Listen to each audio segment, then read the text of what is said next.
You know, the Bible is a book about relationships. Every major theme in the Bible is a relational word: forgiveness, love, compassion, mercy. They're relational words. The Ten Commandments is about relationships. The first four are about our relationship with God. The last six about our relationship with others, with men. Relationships are key. In fact, we've said in our church world for years, it's not about religion, it's about relationship.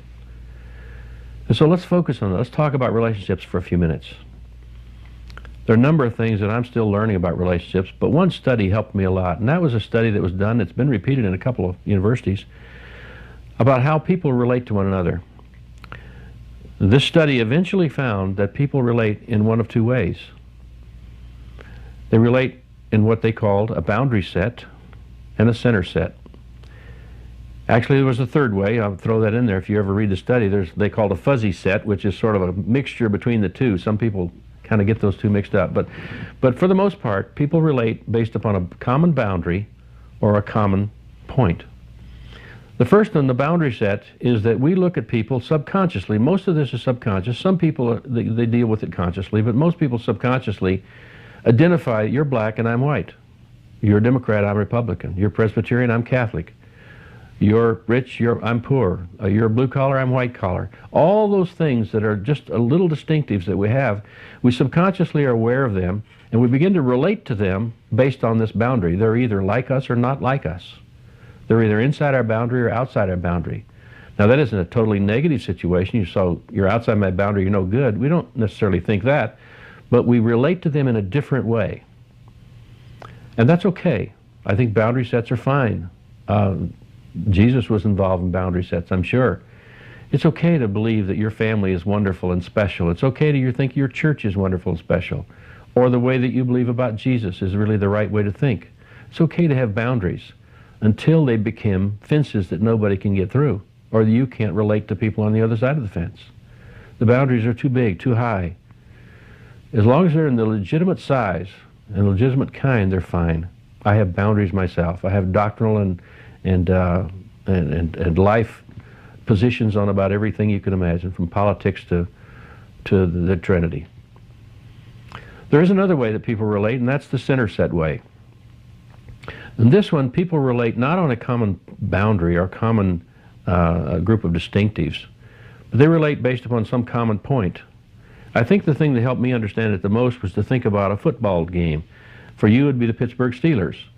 On any given Sunday afternoon, the stadium fills up, and the stadium is full, literally, of liberals and conservatives, homosexuals and people who hate homosexuals, people who had an abortion last week, and people who think abortion is an abomination to God, black, white, rich, poor, south side of town, north side of town. They all show up in the stadium, and for one afternoon, for a couple, 3 hours, they decide that those differences don't matter. They're going to all root for the Steelers down the field. That's center set thinking. They have intentionalized that. We can do the same thing as we relate to people around the world for Christ. We can be joyous and happy and blessed that we have these boundaries that God has given us. Family, community, church, the doctrinal positions that you've searched through scriptures. But so often those become boundaries that block people out, that keep people out, and we don't relate to people very well if we focus on them. To have them is wonderful. To focus on them is not wonderful. To become exclusive and really to keep people out of our lives. So as believers, what we would do, how we would use that model is that we would continually look for what it is we have in common in every situation. For a football game, it's easy. You know what you're all there for. At a cocktail party, in the office, on the job someplace, or a new person on an airplane, it's a little bit of a work. You need to kind of try to find out what it is that you would have in common. Usually, the first thing that will come up is that you'll find out what you don't have in common. And if you're not careful, you'll find out the person voted for the wrong person last election. And all of a sudden, you go back to your book and you don't talk to that person.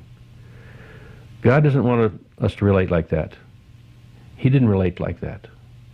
Whether he met a prostitute, a Pharisee, or a woman at the well who had 5 husbands, He related to them. He found something in common with them. That's an attempt that I make all the time. It's just wonderful. I don't have to give up my boundaries, but I can look, for the most part, most of the time, looking for the common ground that we have with other people. And out of that common ground springs opportunities. God uses them. You can build bridges or build barriers.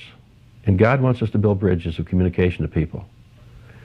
As I said earlier, you never have to love, you never have to compromise in order to love somebody. You don't have to believe what they believe in order to relate to them as a real, genuine, authentic person. You don't have to change them. You don't have to get into a debate about what the issues are that you found different. Maybe God will do that someday to them. But for that moment in time, you find out what you have in common and begin to relate there. I'm not talking about spirituality so you can share Christ. I mean human to human. And then God tends to use that kind of a relationship, that kind of an open door between two people, and He'll probably have you share your life at some point.